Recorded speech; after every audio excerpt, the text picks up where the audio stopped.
Welcome back to another webcast sponsored variously by the Washington Times Foundation and Universal Peace Federation's International Association of Parliamentarians for Peace. Our moderator today is Dr. Michael Jenkins. He's president of the Washington Times Foundation, which co-sponsors these with UPF. He's also chairman of the Washington Times Holdings LLC. That's the company that owns the Washington Times news organizations. He's been very active geopolitically in Northeast Asia and the Middle East. He's led a number of well-received fact-finding trips to Korea and Japan over the last couple of years that have met with the legislative, executive, intelligence branches in Korea and Japan, and also the U.S. military leadership and the embassies in those countries. As president of the nonprofit NGO, the Universal Peace Federation International, Dr. Jenkins has a decades-long involvement in starting and conducting peace initiatives all over the world, particularly in Northeast Asia and also in the Middle East. Welcome, Dr. Jenkins. Thank you, Larry. I'm very honored to be with you. I'm the international president of UPF. Dr. Thomas Walsh is our international chairman. And we partner together with the Washington Times Foundation, and our focus every Tuesday at 2 p.m. has been on the situation of the Korean Peninsula. We're looking for positive input from experts around America and around the world on how we might even advance forward. Today, we're going to talk about the special delegation, the CODEL, that went to Taiwan. Senator Dan Sullivan, a Republican, Senator Tammy Duckworth, and Senator Coons, two Democrats. They went together in a bipartisan effort, and they gave pretty strong statements about protecting Taiwan. And as you know, the Chinese have been testing America's resolve with their new president, and in terms of having military aircraft and ships going through the Strait of Taiwan there. And we're very honored to present to you today three outstanding experts on foreign affairs and particularly on Northeast Asia. Mr. Harry Kazianis is the Senior Director of Korean Studies at the Center for National Interest. He also serves as its Executive Director of its publishing arm, the prestigious National Interest. Harry is recognized expert on national security issues involving North and South Korea, China, and the Asia Pacific, and general U.S. foreign policy and national security issues. He's author of the book called The Tao of A2/AD, an exploration of Chinese military capabilities in the Asia Pacific region. He's also authored several reports on U.S. military strategy in the Asia Pacific, edited and co-authored a recent report on U.S., Japan, Vietnam trilateral cooperation. He's been on every major talk show. He's widely published in all the major media and has done a number of excellent op-eds for years with the Washington Times. We're honored to present to our listening and viewing audience today, Mr. Harry Kazianis. Welcome, Harry. Hello, friends. Hello, Dr. Jenkins. It's good to be with all of you. Great to see you. A lot to cover in these few minutes that I have with you. So let me just basically jump right into it. Today, I want to present to you really 5 big points when it comes to the U.S. relationship with China, with Taiwan, with the situation in the Asia Pacific and the larger Indo-Pacific region. And basically, my thoughts revolve around what is China's rise, what China wants to accomplish really in the next few years, and what America is willing to do about it. So that's basically where I want to sort of focus my talk today. I guess really to start out, I think what we can see when it comes to the U.S. relationship with China and with Taiwan is that there's a very clear bipartisan interest in defending Taiwan, but also defending U.S. interests in the Asia Pacific, Indo-Pacific region. And it's something really that I would say since 2010, 2011, really since the Obama administration tried to pivot to the Asia Pacific and largely failed for a lot of different reasons, which we can talk about, it has something that's been growing. So I really want to sort of focus in on that today. Now, talking a little bit about the actual event that we're focusing on, which is this bipartisan trip of US senators to Taiwan, I think it's pretty profound. And it's actually something the Trump administration was planning to do It's been in news reports. It's something I've heard in background briefings by former Trump administration officials that they wanted to try and do themselves by administration officials. There's been rumors, and I've heard different things from different officials that actually Robert O'Brien, the former national security advisor, was thinking about going to Taiwan. There was some rumors, and I've heard some different reports that actually former Secretary of State Mike Pompeo was floating an idea of maybe going to Taiwan in solidarity of all the things that Taiwanese were struggling with against China. John Bolton, a few others. So these trips to Taiwan, they're very symbolic, but it was something that I think if there had been a second Trump term, it would have been something that you would have seen on a much larger level, even eclipsing some of these Senate visits, which I think are very, very important. Now, to my 5 points to sort of jump off on these visits in U.S. interests in Asia.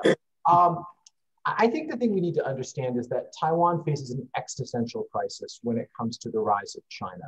I think for the Chinese, they see reunification with Taiwan as something that they call a core interest, meaning something that they will go to war over.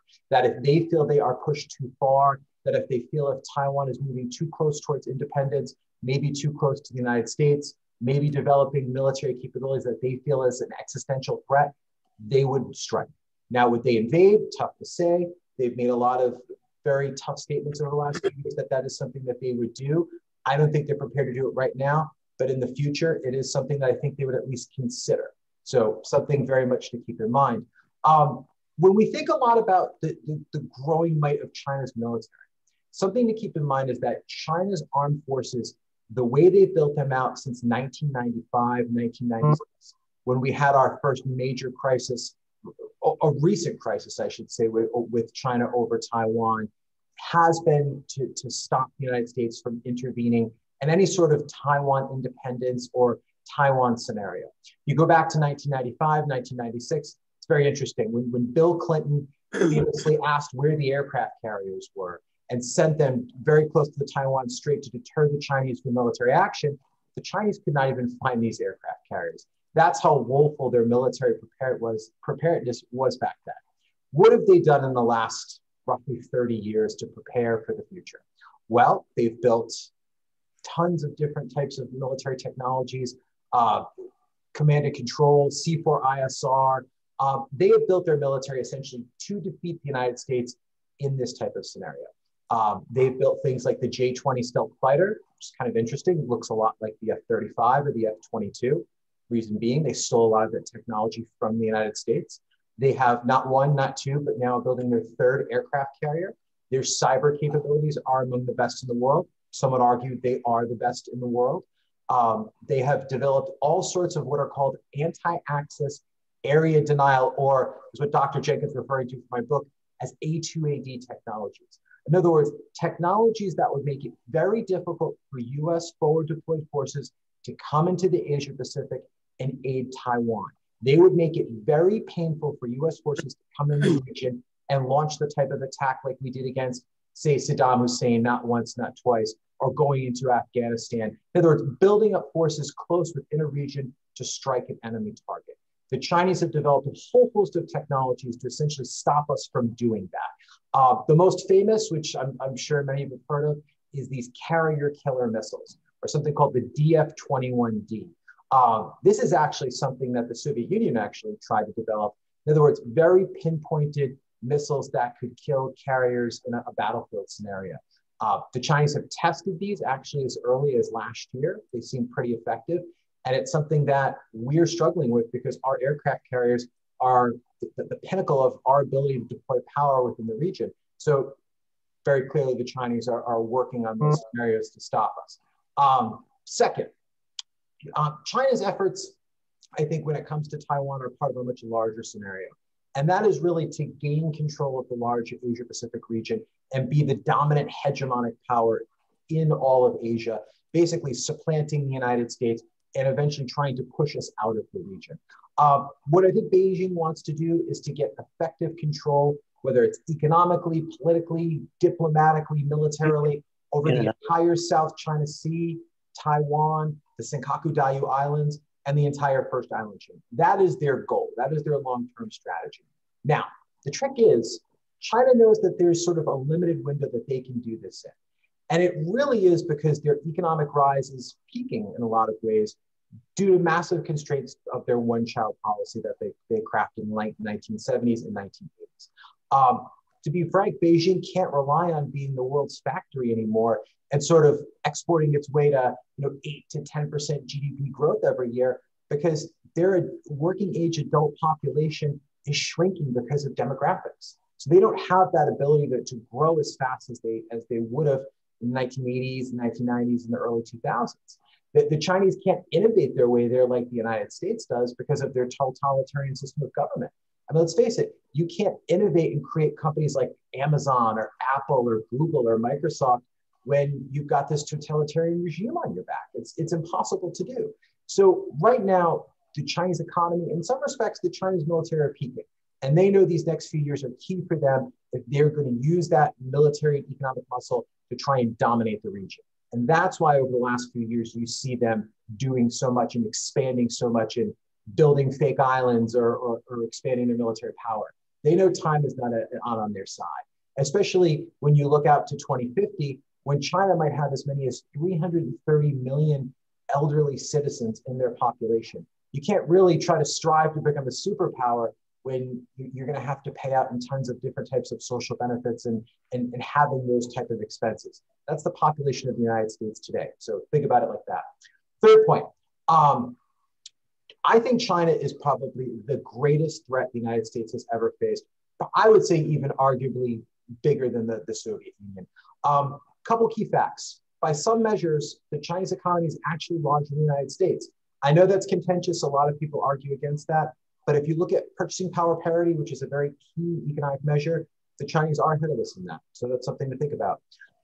You hear a lot about this on Fox News. China's Navy is now actually larger than the United States. Maybe not in terms of pure combat capabilities, but in terms of actual ships in the water, it is bigger. Some would actually even argue right now that China's military budget is bigger than the United States. When you consider how regionally focused China's military planning, doctrine, strategy is all focused in the Asia Pacific, and all of its military hardware, except for a couple smaller components, is focused in Asia. And the United States is spending, yes, $700 billion plus on its military capabilities, but those are spread out all over the world. So something to keep in mind. Think about some of the actions that China has done over the last few years. In 2015, they hacked the Office of Management and Budget, stole 20 million identities of US personnel, contractors, government employees. What do we do about it? Not that much. They've stolen easily over $1 trillion in military secrets. As I talked about, the F-22, the F-35, the new Gerald Ford class aircraft carrier. I can go on and on. Those are different pieces of military hardware that they've stolen, blueprints, different technological capabilities. At least in the public sphere, it doesn't seem like we've done too much about it. Trillions of dollars in intellectual property have been stolen from the United States. Again, all sort of thinking about that threat that China poses, which again, I think is bigger than the Soviet Union. Sort of winding down my talk here. Fourth, with knowing all of this, I think the United States struggles with what to do about all of this. It's such a big threat, it's such a new threat. It's a very different threat than the Soviet Union during the Cold War. And there's one thing that I think makes it a very big challenge, and that's money. The United States and China have nearly a $600 billion bilateral trade relationship. There's millions of jobs on both sides of the Pacific that are dependent on this. Another stat I find very interesting is that 80% of Walmart's suppliers, where probably all of us go to shop, come from China. So unless the American public is really committed to a change in lifestyle when it comes to trying to take on the China threat, there's always going to be very natural limits on what we're going to do about it. I'm going to end with this, and this is my fifth and final point. A lot of this can actually change in the next couple of weeks. We all know that Joe Biden is committed to a 90-day review of China's actions or inactions, or what they may or may not have done when it comes to the potential release of COVID-19 from a Wuhan lab. We don't know where that's going to go. But I think over the last couple of weeks, we can make a credible argument that there has been a lot of at least anecdotal or circumstantial evidence that China may have done a lot of things to cover this up, to cover up what they may or may not have done, whether this did leak from a lab. Others argue that it was some sort of weaponized bio weapon that the Chinese were trying to develop. I don't think we're there yet, but it's very interesting that a lot of Trump administration officials always were very clear to blame China for this, but never really, of course, could get into the intelligence. So I think we're going to come to grips with what that means. And if China is truly accountable for this, I think you could see a lot of this change in the American public want to publish China. Excuse me, want to make sure that China pays for this. So stay tuned. Thank you. Thank you, Harry. That's excellent. We have much to talk about here. And I think that we're learning as we go forward. You know, Fred Fleitz, a former chief of staff of the National Security Council, a colleague of yours, said on our program recently that he did not think that the Chinese would try to take over Taiwan in the next 3 or 4 years. What's your thoughts on that, Harry? Sorry. You know, it's very interesting. I think in order to answer that question, you really have to go to Taiwan. And I've had the pleasure of doing so. And what you find very quickly is that I think the Chinese would have the capability to go to the west coast of Taiwan, take out a lot of the big cities like Taipei, some of the other major metropolises. But it's interesting, when you go there, you realize all the different mountainous regions, hills, a lot of tropical rainforests or smaller tropical rainforests. It would be very easy for the Taiwanese to mount a very difficult and very nasty counterinsurgency campaign. I've always said to my Chinese counterparts in Track 2 dialogues or Track 1.5s, do you really want to try and conquer Taiwan, knowing that this would probably be your Vietnam, maybe even bloodier than Vietnam? I mean, I certainly believe that the Chinese could launch a very deadly offensive and do a lot of damage. But are they willing to spend 5, 10, 15, 20 years really trying to conquer the Taiwanese population? And then when you factor in the amount of arms support that would flow around the world to Taiwan, I don't think so. I think they would be willing to create a lot of havoc, a lot of economic havoc. Go ahead. I mean, for example, back in 2015, Yeah. for example, when I was there, the Taiwanese were struggling with a tourist ban. Because the Chinese were mad at something that Taiwan had done. So I think things like that could be a lot more advantageous to China, using economic coercion more than anything else than pure military muscle, if you will. Thank you, Harry. This time we'd like to turn to the Honorable Dan Burton. Congressman Burton is a 30-year veteran of the United States House of Representatives. He's chairman of basically every one of the foreign affairs subcommittees or ranking member. He was chairman or ranking member at different times on the subcommittee on Asia and the Pacific and the Middle East and Western affairs. So he's very versed in America's role.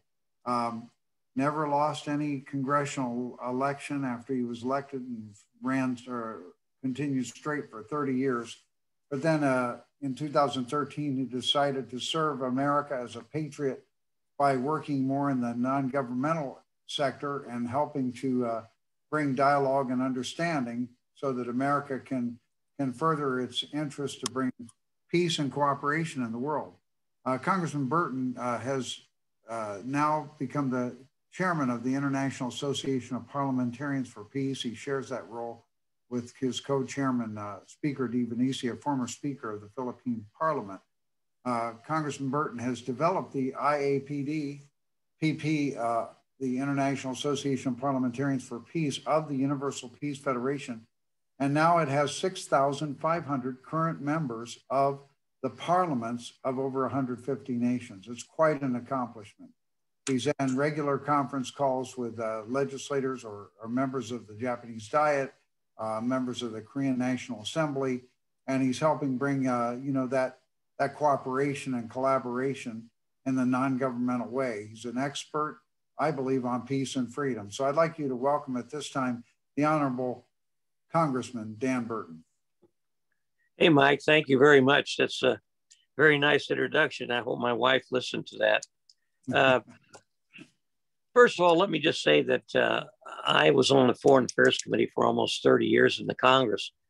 And one of the main things we were concerned about that whole time that I served was China and Russia. China in particular in the Southeast China Sea area, and Taiwan, where Taiwan was involved, and North Korea and South Korea. And China has an expansionist policy, but their policy, in my opinion, is not something that they want to move on just immediately. They're very patient people. They almost have a 100-year objective, and that is to move the whole world in their direction philosophically and politically over the next 5 or 10 or 15 years. Invading Taiwan, in my opinion, right now would probably be something they would not want to do, because that could precipitate some possible confrontation with the United States. The United States has made a commitment under the Taiwan Relations Act that if there is a move by China to try to invade Taiwan, that the United States would defend Taiwan. Now, with the new administration, I'm sure that's questionable. I don't know whether the new administration would be strong enough in dealing with China to actually force that issue. But nevertheless, I don't believe China wants to invade Taiwan right now. They have an awful lot of business connections with Taiwan. A lot of the factories in China and Taiwan work together. So as long as they don't feel like they're threatened as far as Taiwan breaking off and becoming a totally independent country, as Taiwan, I think, would like to do, then I think China's probably not going to move aggressively toward Taiwan. Now, the South China Sea, they have been building islands there. They want to take over the entire sea lanes, or at least control those sea lanes if they feel they need to. They've been very close to North Korea. So their policies toward that part of the world is also very important. Another thing that we haven't talked about much, and maybe this is not the best forum for it, is China's activities in other parts of the world. They've been very active in Africa. They've been very active in Central and South America. They've been very active around the Panama Canal, where they actually have had some interest in the shipping areas there. And so China is like a long-term chess player, in my opinion. They want to move their goals universally and locally, but they're not in a real quick, they're not in an immediate attitude toward getting those things accomplished. I think they're much more patient than the rest of the world gives them credit for. Nevertheless, the American president, or the American senators that just recently visited Taiwan in a United States military aircraft, caused them a great deal of heartburn, because they're always worried about the Taiwanese building up a military capability, so that in the event China ever did want to move on them, that it would be very, very difficult. And they didn't like the idea of a military aircraft setting down there. Even if they were bringing vaccinations for the people of Taiwan, they didn't want to see that military plane there. They thought it was going to send the wrong message. Americans have gone to Taiwan many times in the past. I was one of them. I visited Taiwan many times. We went many times in US aircraft, but it was not military aircraft. We went in aircraft that was not believed to be, or could be perceived as a military move. So China watches that very closely. They want to make absolutely sure that the United States and the rest of the world knows that Taiwan is part of China. We have had that agreement or understanding with them for a long time. The United States has said we accept the fact that Taiwan is part of China, but we don't want to see the separate China on Taiwan ever endangered by an attack. And so the two China policy, which is understood by the United States of America, has been going on for a long time. It's kind of an unusual situation, but nevertheless, China has accepted it. Taiwan does not want to accept it. They like to feel they're an independent country, and have been since Chiang Kai-shek went there and changed Formosa to Taiwan. I think that the thing that I would like to stress is that China is probably the greatest threat the United States faces. As your previous guest mentioned, Mike, They are building up militarily. They may even be stronger than the United States. I think they're doing that not because they want to have a confrontation and go to war, but because they want the United States and the rest of the world to know that they have the capability to do whatever they want to in that particular part of the world, and that they can extend their strength and military focus to other parts of the world should they want to do that. I'd like to end up by saying that the United States has a very strong interest in that part of the world. South Korea, we want to see a reunification of the Korean Peninsula. We want to see South Korea remain free. We want Taiwan, although they're ostensibly part of mainland China, we want Taiwan to remain free. And we want to make absolutely sure that there's no military actions taking place over there. The last thing I'd like to mention is that we have strong economic ties with China. When President Trump was president, one of the things that he did was he took China to task to make sure that they treated us fairly from an economic standpoint. We had huge trade deficits, which was in effect funding China in their infrastructure expansion by using American dollars to do it because we had such huge trade deficits. And so China has been, although a strong trading partner, they have taken advantage of the United States for a long time. President Trump moved to end that with the tariffs and the other mechanisms he used to put pressure on China.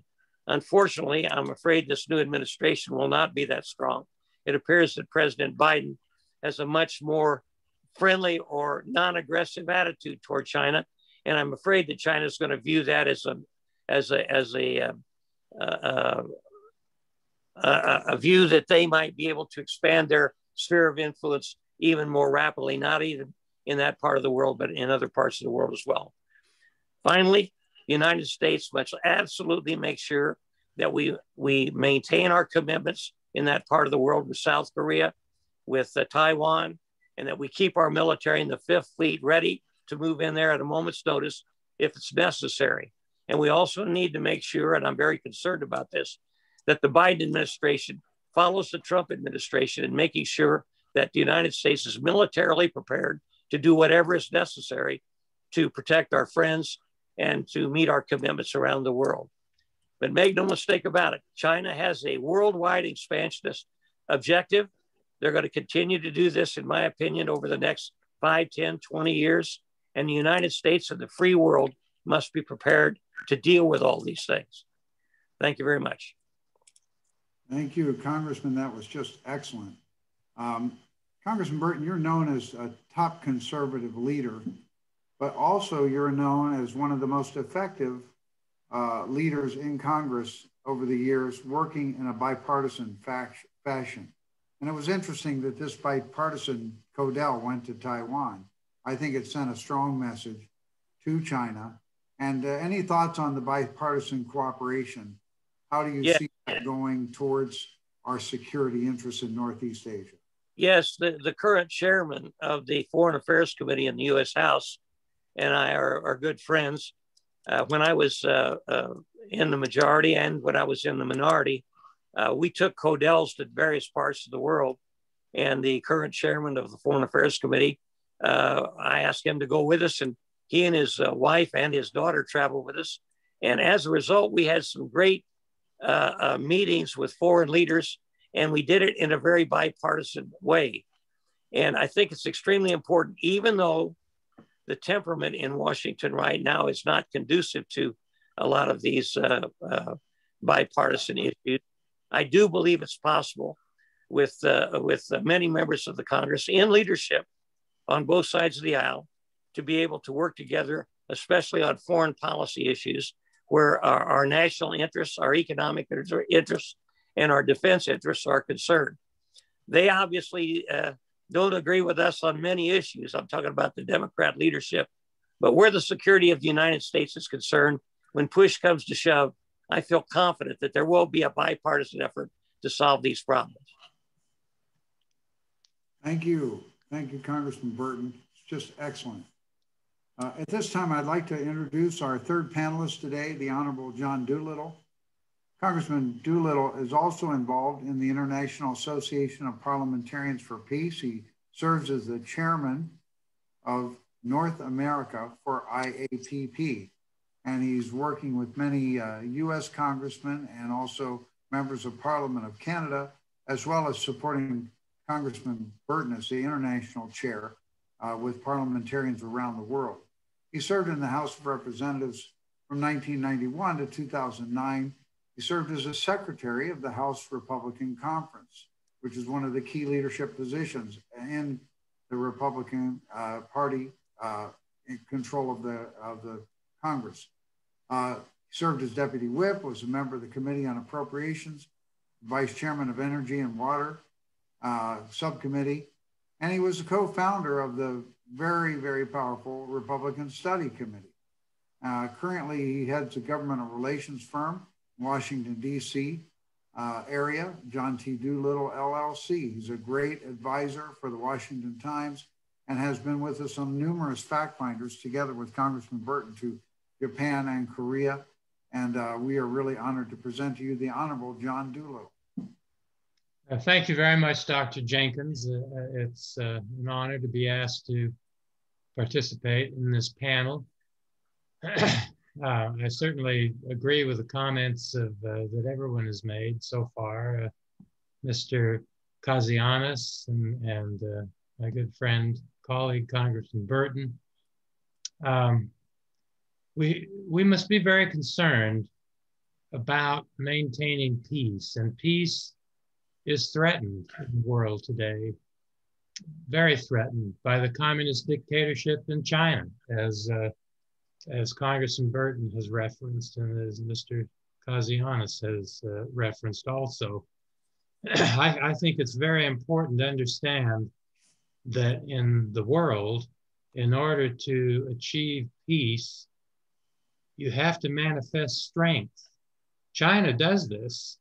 The United States, in its lackluster response to some of these egregious actions that you've heard mentioned, with the theft of technology that's gone on, with aggressive actions trying to assert dominance where they have no legal right to do so in the South China Sea. I must say I'm very happy to see that the Navy is plying those waters and is through its actions making clear that we do not accept their contentions about their dominance over that area. But peace comes through strength.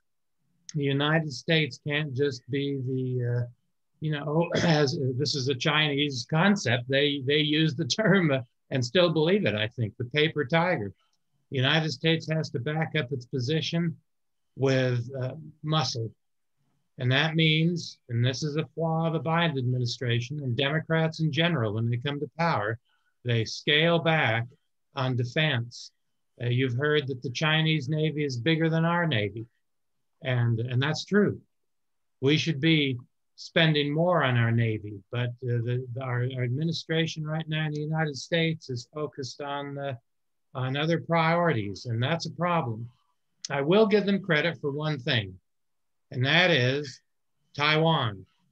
They did send the delegation in a military aircraft loaded with hundreds of thousands of vials of vaccine for Taiwan. That was an important humanitarian effort. It was important that it be an obvious military aircraft. We need to start counter-pressuring the Chinese aggression. And I think our Navy ought to be increasingly present in the South China Sea. I think we ought to strengthen our relations with Taiwan, and I'm very pleased to see that seems to be the position of the Biden administration. There is strong bipartisan support for Taiwan. And it's a tiny little island, 24 million people is all. But their chip manufacturing facility has 90% of the world's market for manufacturing the smallest, most powerful chips that are being used in electronics. That's incredible. I sort of doubt the Chinese would really want to destroy what has been built up in Taiwan. I mean, it's an amazing little economic powerhouse. And of course, we're all aware of the problems with the chip shortage that's slowed down the manufacturing of all kinds of things, cars included, in the United States the last few months. So, and we are interested today in the media, while you're reading about the desire to reinvigorate the investment and trade relationship between the United States and China. That's all very, very important. Communism is an evil in the world and must be crushed, in my opinion. It cannot be ignored. And the greatest threat in the world exists with the government, a communist dictatorship in China. And we must not think that this is something benign. They are determined to defeat the United States. And while we are the #1 world power, that is being challenged. One interesting power that we have is that the Chinese absolutely hate and are working day and night to take away from us is this: we're the world's reserve currency. If we chose to do so, we could exercise tremendous pushback on China through our control of the world's reserve currency by sanctioning their banks and anybody in the world that does business with their banks. And I would advocate a much more muscular approach in this regard. Nobody seeks war with China, except I believe they seek war with us. And I think in many ways they're already at war with us. We're just not shooting at each other through these aggressive actions that they've taken, that Congressman Burton and Mr. Kazianis referred to. And I think we just need to recognize that a weakness invites attack, and peace is achieved through strength. We need a more muscular, more obvious strength position, in my opinion, than we've had. Building up our Navy, increasing our defense budget, looking for ways to increase our capabilities to gain a military and economic advantage over China. That's very important. And I really think the policies that President Trump launched, as Congressman Burton referenced, relative to the tariffs and trying to make it a more level playing field trade-wise, those were very important. For decades, the United States foolishly bent over backwards to shovel as much business as possible into China, so that, as Mr. Kazianis acknowledged, some 80% of the products that, say, our big retailer Walmart sells come from China. We should work to reduce that percentage, to give the business to other countries around the world, to even in Asia, like Taiwan. Even Vietnam is manufacturing things now increasingly that we're importing. We need to diversify somewhat here. And again, this should all be part of an effort to achieve peace through strength. Weakness invites attack. And the military dictatorship in China is very focused. I remember Victor Hugo said something once that I really feel is a fundamental truth, and it particularly speaks to the Western world, the non-communist world. He said, people do not lack strength, they lack will.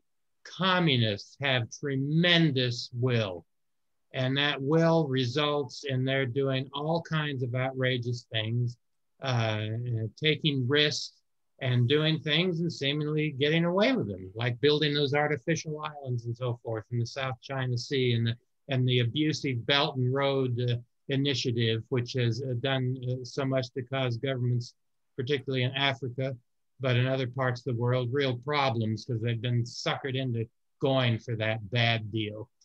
So I would like just to throw those thoughts out there and advocate peace through strength as the United States policy. And by the way, we have a foolish policy called strategic ambiguity as to whether we would or would not defend Taiwan. We need to remove that ambiguity, in my opinion. Thank you, Congressman Doolittle. This is great. I'd like to ask our technical team to put all four of us on the screen right now. We'd like to have Congressman Burton and Mr. Kazianis in. We've got a number of questions that have come in from our audience for all of our panelists. And first is President Xi Jinping seems to have consolidated his power and also his longevity as the Chinese premier. There's no foreseeable way he will simply be stepped down at some point or be removed. And at the same time, he seems bent on the total domination, not only of the South China Sea and the sea lanes in which much of the world trade goes through, like more than $2 trillion go through that area, and is critical for Japan, critical for South or the Northeast Asia sector. So do you think, Harry, that the Biden administration has been strong, or are they ambivalent? What do you think? They've made some strong statements. The president himself has made some clear statements about the South China Sea and the sea lanes remaining open, and we will not yield to China say they control those lanes simply because they built an island on top of a coral reef and then built air bases on it in a military installation. Do you think that Xi Jinping is in any way weak in his nation? Some would say that maybe there's factions that are developing out in the different sectors of China. What do you think about that? And his view as someone who is also emphasizing the communist ideology more and more for all the top leaders of China. They have to go through much more serious training and education on communist ideology. So what's your thoughts on his position right now, his strength, the commitment to the ideology, the vision of world influence, world control, and even is the Biden administration being strong enough? Go ahead, Harry. Thank you. That's a long question, but there's a lot. Good question. It's a good question. When it comes to the Biden administration in their entire foreign policy, I mean, look, I try to be bipartisan. I'm out there as a conservative. I supported President Trump. I was on the Foreign Policy Advisory Committee for Ted Cruz back in 2016. So, my bona fides are out there. But I always believe in trying to look to the other side when it comes to, trends that we could all agree on, especially when it comes to China. But when you look at Biden's policy on China, I have to be frank with all of you. I can't really explain that within a few words or in a few paragraphs. I think on the one hand, they seem very eager to try and cooperate in areas like climate change, rebuilding the global economy when it comes to all the damage that was done from COVID-19, even though it seems like China was a big part of that problem. And it's just very, very confusing. On the one hand, the Biden administration, preaches sort of like our congressman had just mentioned, peace through strength, echoing Ronald Reagan in a lot of ways. But at the same time, we're effectively cutting the U.S. defense budget through no growth. I mean, it seems like it is going to be stagnant this year. There's talk about cutting the F-35 stealth fighters budget, which is one of our #1 priorities when it comes to taking on the Chinese. It doesn't seem like there's a lot of growth in terms of naval budgets. It doesn't seem like there's a lot of really deep thought within the Biden administration of what the Chinese military will look like 5, 10, 15 years down the road. These are the things that we need to really think about. And it just doesn't seem like the Biden administration really is up to the task. It seems like what they're really worried about more than anything else is another confrontation with Russia. Now, I think Russia is a threat. I think it's a huge problem for the United States. But I think we have to be honest with ourselves when we're comparing these two countries and what the bigger threat is. China is infinitely the bigger problem when it comes to the United States' global interests. And I was actually very surprised that Joe Biden was going to rush to have a summit with Vladimir Putin when he should be trying to meet with Chinese Premier Xi Jinping and explain to him what our positions are, and that we are going to confront him through peace, through strength, as the congressman had mentioned. So that was very disappointing in terms of priorities. Now, when it comes to Xi Jinping and sort of revising, Chinese law for him to essentially be dictator for life, I think these are huge problems. But I think it actually points to a larger problem for the Chinese Communist Party overall. And look, I was born in 1979. I was lucky enough to watch as a child the collapse of the Soviet Union. Didn't understand much about it then as I do now. But there's one thing I noticed more than anything else. American culture is contagious. Freedom is contagious. And I think that the Chinese people as a whole are starting to understand the limits of what their totalitarian dictatorial system in China can give them. It can give them a lot of economic benefits, social welfare benefits, healthcare benefits, the things that'll keep them alive, but not the things that'll keep them free, not the things that'll let them prosper. Like I mentioned in my lecture a while ago, the Chinese had great decades of massive economic growth, but those are going to get a lot harder in the years to come, especially as China gets older. And I think people in China are going to start questioning what their government is going to be able to do for them in the long term. I find it very interesting that the Chinese now are all of a sudden pushing to fulfill this Chinese dream as Xi Jinping and others have laid out, which essentially is different types of low-level territorial conquest, whether it's in the South China Sea, pushing against Taiwan, pushing in the East China Sea, cultural destruction over Tibet, in Western China, over the Uyghurs. They're doing these things because they have to legitimize their government. And if they're not able to bring about the economic goodies, the better society that they promised by essentially surrendering all their rights, I think the Chinese people are going to slowly start questioning this. And they are in some respects when you look at the amount of censorship that's on Weibo and other social media platforms in China. I think that is going to continue.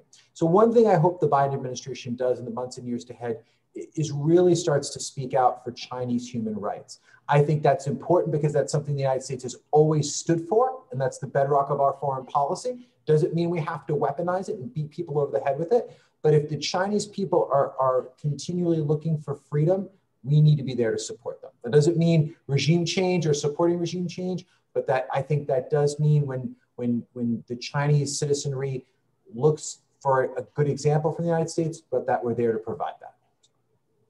Thank you. Congressman Burton, any thoughts on that? How can we engage with China and Xi Jinping in the best way that we can find common ground to improve peace in Northeast Asia? What would you propose should be done or pursued? The number one issue, and I think Congressman Doolittle touched on it very well, is that China and the leadership of China needs to know that we're willing and able to do whatever's necessary to protect our interests. One of the problems that we had under the Obama administration was we saw a huge decrease in the defense budget and the capability of the United States. When President Trump took office, the first thing he did was make a commitment to rebuild the military and to make sure that the United States not only was capable, but more than capable to do whatever was necessary to protect our interests around the world. Now we have President Biden in office, and I'm very fearful that they're going to start spending trillions and trillions of dollars on issues that are going to be designed to keep them in power and to extend their base of support around the country. And I think that the United States military may be hurt during that process. So I think the United States congressmen, Democrats and Republicans need to be very resolute in making sure that we don't see cuts in our military budgets, especially during these very troubling times. Now, as was just mentioned, China has problems with people being upset with the totalitarian attitude they have toward their population. But you have to remember, Tiananmen Square, when push came to shove, they crushed those people. And the ones who survived that weren't ground under by tanks in Tiananmen Square ended up going into prison, many for life, and many we never heard from again. And in Hong Kong, they made a commitment when Hong Kong was turned over by the British to China that they would keep that as a quasi-independent state, and that they would be able to conduct their business in a free enterprise manner. And then when Hong Kong became their territory once again, they started the repression. You've seen that in the last few years. I do not believe that the president leadership of China is in any real danger right now. And the reason I say that is because when there is danger under a communist totalitarian regime, they use their minions in the military to crush that opposition as quickly as possible. Stalin did it many times in Russia. Mao Zedong did it during the Cultural Revolution when anybody raised their head saying they didn't agree with things. And although this seems to be a more civilized period in our history, I do believe that the Chinese leadership will do whatever is necessary to keep themselves in power. And so the United States, as John Doolittle just said, we need to be very strong, resolute, and remember what Ronald Reagan said, and that is the best way to keep peace is through strength. I want to just jump in for a minute, Michael. So Congressman, go ahead, yes. Something and very, all very panelists, please feel free to just jump in. Go ahead. Communist dictatorships do not fall apart because they've got bad ideas and because people prefer freedom. They're dictatorships. Frankly, this current government is the illegitimate government of China. They destroyed the legitimate government of China, and the foolish United States, when it could have made a difference in 1949 and gone after Mao Zedong and the communists and ejected them from power and upheld the legitimate government, instead let it happen. And, you know, I mean, really, it's absurd. It's completely the opposite of the way it's supposed to be. Congressman Burton just spoke the truth, though. They are brutal people who will lie, cheat, steal, and most importantly, murder to keep their power. The principal goal of communists is to acquire and maintain power, and they will do anything to ensure that that happens. So the communism is never going to fall of its own weight. President Reagan, by building up massively our defenses and challenging the Soviet Union, he put enough pressure on them that they finally did collapse in terms of communism there. But this is a different situation in China. They're very high tech. They monitor, and they've got social passports. So if they don't like what you're doing, you can't buy a bus ticket anymore to ride on the bus. They spy on you. They monitor you. They'll imprison you and your family. They'll torture you. Look what they're doing to the Uyghurs. These are the types of things that were done by Hitler in World War II. China is doing this, and yet we've got Americans falling all over themselves who are millionaires themselves going to China and, you know, agreeing to not talk about the Uyghur situation and not talk about the oppression of the Falun Gong, or not talk about anything that might upset the precious military dictatorship of China. It's absolutely appalling. And we need to change how we're doing things there and here. Thank you, Congressman. We know that the North Korean situation is very dependent on China. And at the same time, we also know that trade between China and the Republic of Korea and Japan and China are their main trading partners are with China. Even America, as was mentioned by Mr. Kazianis, by Harry, that our trade with China is very significant. It means a huge amount of jobs on both sides are tied to that trade. So I think President Trump did a good job to confront them. We do not want to have a war, and I don't believe China wants to get in a war. I think they want to avoid that at all costs because their economic development depends on that whole Asian sphere of their economy, as well as with America. So what's a good way to move China into cooperation? What's the best way? I mean, that's what we want. But we see that appeasement and thinking they're going to grow out of communism by economic development, that idea has failed totally. That was the idea in the Obama administration. And I don't see it as strongly in the Biden administration, that just letting China go and let them develop, they're going to shed the skin of communism. It's not going to happen. Harry, what's the best recommendations you make as an expert in this area of how to bring, like China cooperated in sanctions against North Korea? I don't believe, Harry, do you think that they want to have nuclear weapons in North Korea? Does China want North Korea to be a nuclear state? Well, I think they are, unfortunately. And I think we struggle with the fact that, you know, what are we willing to do or what are we willing to risk to stop that? I want to just pick up your point, Dr. Jenkins, about what we do with China to try and get either more cooperation or not have a war, because I think that's a very important point. The Chinese are very good at communicating with us what they call their red lines, a little bit of what I was talking about during the presentation. In other words, the things that they are willing to go to war over. Well, I think the United States needs to do a better job of saying the same thing back to the Chinese, to talk to them in a way that they understand, to say to them, Xi Jinping, these are our red lines. And they go something like this. You are not going to take over the South China Sea and create a situation where you could create economic embargoes or put your Navy out there to stop trade if you're upset with us or upset with Japan or Taiwan or something like that. That is a red line. You are not going to invade Taiwan or damage Taiwan economically or put embargoes upon Taiwan. That is a red line. You're not going to conquer the East China Sea. That is a red line. We always seem to be very afraid to talk to the Chinese in the same way they talk to us. I think that is extremely, extremely important, something that Joe Biden needs to do. Very good. I think President Trump did a great job on that. He expressed to the Chinese the things that he would not tolerate. And to be honest with you, the Chinese did not know what to do with President Trump. In a lot of different informal meetings that I had with Chinese officials over those years, I can tell you they were completely flummoxed by Donald Trump because they had never encountered somebody who was so blunt and talked to them in a way that, quite frankly, that they talked to us. Just a quick point on North Korea, because I think this is something that should be said. The Chinese, for a lot of years, have enabled North Korea's behavior. They've enabled their ability to build nuclear weapons.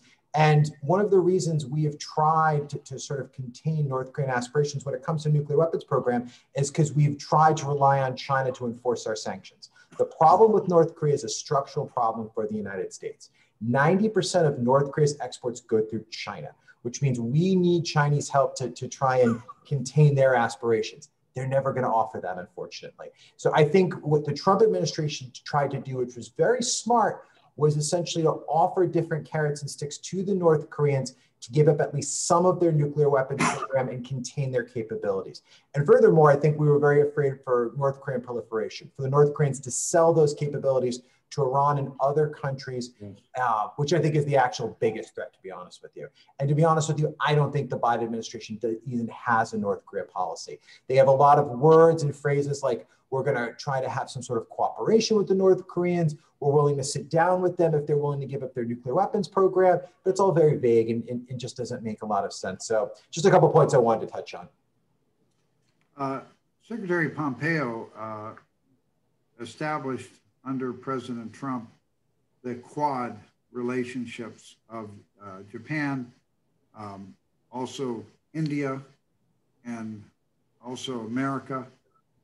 And how do we see that Quad being supported by the Biden administration? Who's that question directed to? Me? Australia, and I think Congressman Burton, you take it. It's Australia, India, Japan, and the United States have formed a Quad, they call it, and to strengthen the balance towards China, because those nations together comprise, huge influence. Yeah. Well, I think that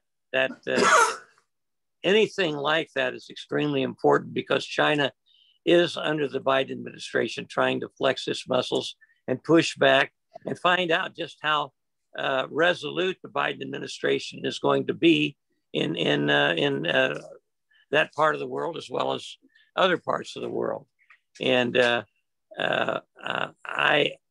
I can't help but think back to when Donald Trump became president, and he immediately started doing what was necessary from a military standpoint, the military buildup, and also from an economic standpoint and a trade standpoint.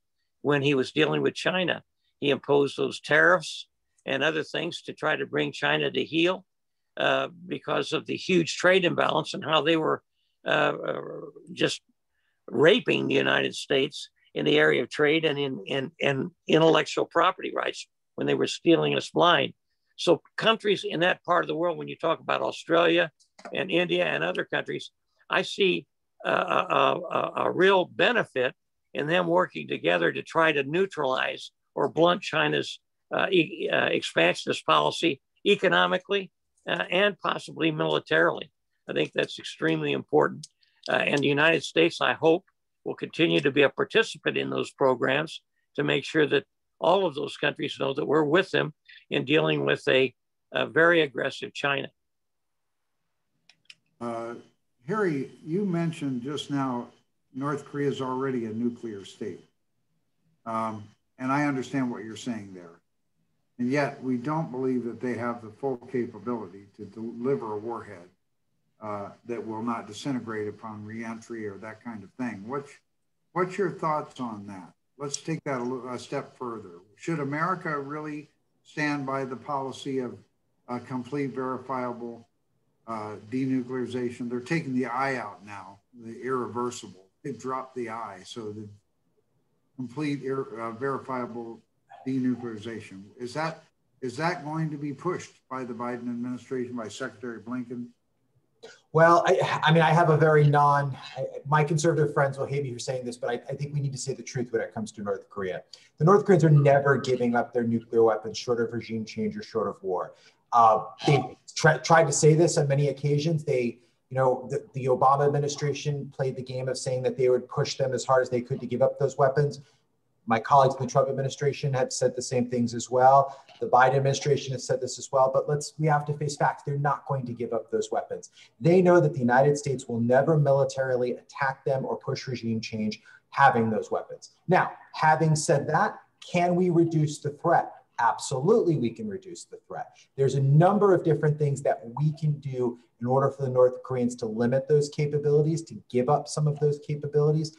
Some of that will evolve probably around reducing some of those sanctions, which our friends in the ROK, President Moon, are very eager for us to do. But I think we need to face some facts here. There's not a lot of political will to do that right now, especially in the Biden administration. I think they understand very, very convincingly that a lot of neoconservative Republicans would attack them, standard conservative Republicans would attack them, and really only the progressive wing of their party would probably support something like that. So unfortunately, we have a policy on North Korea that is essentially a zombie policy. The North Koreans, aren't going to give up their weapons. We know that they're not going to give up those weapons, and on it goes. The danger here is that the North Koreans continue to develop more advanced capabilities. Actually, it's been U.S. policy since 2015 that we believe that they have operational ICBMs that could endanger the United States. Maybe very crude capabilities, but capabilities that could kill millions of people. So I think this is the challenge here is that we're always against the perfect. We do not have the perfect policy for North Korea to give up those weapons. So essentially, we choose to do nothing. And I hate to say it, I think that is a huge mistake because we could limit those capabilities. Well, thank you, Harry and Congressman Burton, and also John. We're really honored to have you. Unfortunately, we're almost out of time, but everybody has time for one more comment. Congressman Burton, go ahead. Yeah, let me just say that one of the things that we have not discussed today is the pandemic, which we and the rest of the world has just gone through. There's a lot of people that believe that China at the Wuhan laboratory was actually messing around with and trying to develop a weaponized virus. And there's a lot of people that believe they may have been successful with the virus that just killed millions of people around the world. One of the things that the United States and the rest of the world must do, in my opinion, is absolutely keep their thumb right on China's neck as far as these things they're doing at the laboratory. The world has to be very, very closely watching what's going on there, because after we saw with this pandemic, think of what would happen if they decided to weaponize other viruses and use that as a military weapon to try to gain control of various parts of the world. This is extremely important. We're worried about nuclear weapons. We're worried about aggressive actions in the South China Sea and other things. But the one thing we haven't talked about, and we need to really be concerned about, is the weaponization of viruses that could really change the world. We agree. We got to get to the bottom of that. At the same time, Congressman Doolittle, final comment. You spoke strongly about communism, which denies the existence of God. So we would hold that with UPF that we've got a dialogue and also increased religious freedom and finally open up that whole area of faith and allowing for faith. And what's your thoughts on that? Well, I think you summarized that as well as it could be said. I mean, communism challenges all of that. They deny faith. They don't want people practicing their faith in China. Look what they're doing to the Falun Gong, for example, and many other groups, not just, you know, that one, but sorry for that. Anyway, you know, one thing that really bothers me, I didn't get into, but the Chinese buy influence in the United States. It came out that they're funding numerous media organizations, that you know, they're funding universities throughout the country. They're funding certain key academic researchers at these universities. And that involves theft of technology potentially. But the other stuff involves just suppression of ideas they don't like. And they're using American corporations and their spokespeople in China and getting them to shut up about talking about the Uyghurs or Falun Gong or religious freedom or any of these things. So for that reason, I think we should be very concerned about that. And I'm sorry I didn't devote more time to it in my initial presentation. Thank you, Congressman. One thing that UPF is supporting is called the Peace Road. And it's supporting a tunnel between Japan and South Korea, and even allowing that Peace Road to go throughout from North Korea through China, through all the various Asian nations, all the way to Europe and around the world to America, to South America, Central America. A Bering Strait Bridge is being proposed so that the whole world can open up. Trade is very, very important. We've got another effort going by China called One Belt, One Road. And I think that they're, you know, building that effort. They've devoted billions of dollars to it. And they're getting an infrastructure that allows them to have presence in all these nations. So we're supporting a peace road that would call for religious freedom and common exchange and common values. So Harry, for your final comment, what about, you know, dealing with the communist ideology? You've been at this for many years. That ideology propped up the Soviet Union for quite some time. People think it fell pretty much because President Reagan was so strong and the commitment of America, the will of America was unbending on that. Finally, also, we you know, were able to see their collapse economically, but I don't think it was just an economic collapse. I don't think, and with China, the economic collapse is not imminent in any way. They're growing. So what's your thought about how can we take away that ideology of communism and let freedom ring?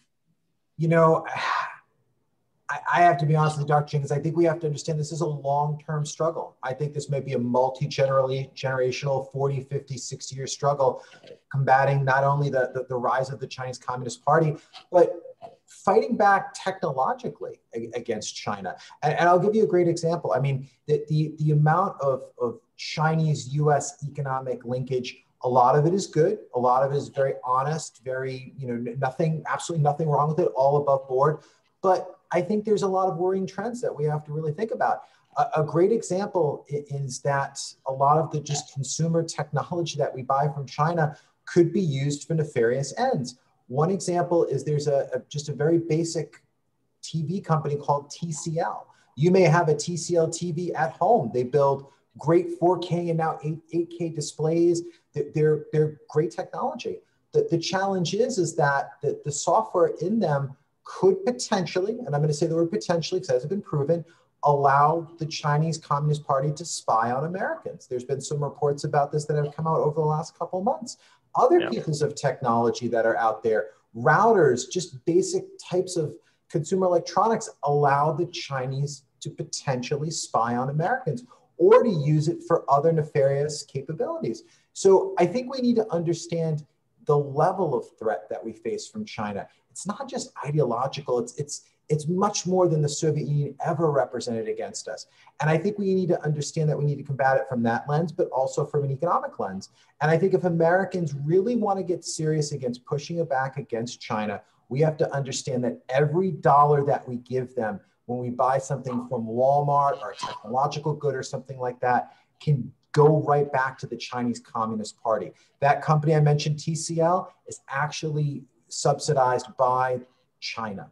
I mean, that is the nature of the threat that we're facing. So I think long term, we have to be willing to purchase less Chinese goods. And one easy way to do this, I mean, I've mentioned this to members of Congress. It doesn't seem there's a big appetite for it, but why not actually just slap a small label on there that if the product that you're buying from China is, the majority of it actually was created and manufactured in China, why not just a little label on there saying that that's where it came from, and giving the American people the recognition of what they're buying and where it's going to. I think just small things like that could go a long way. Very good, very good. Well, Congressman Burton, one final point. You're the co-chairman of the International Association of Parliamentarians for Peace, and you have a number of member parliamentarians, member states, or I'm sorry, not member states, but members of parliaments of various countries. Vietnam, for example, that's still a communist country, but it's an ally of America more than China. So how do you work with the parliamentarians? I think you're a great diplomat. How do you work with them? Because I know you don't give any room for communism, but how is it that you're able to work with those parliamentarians and advance the ground?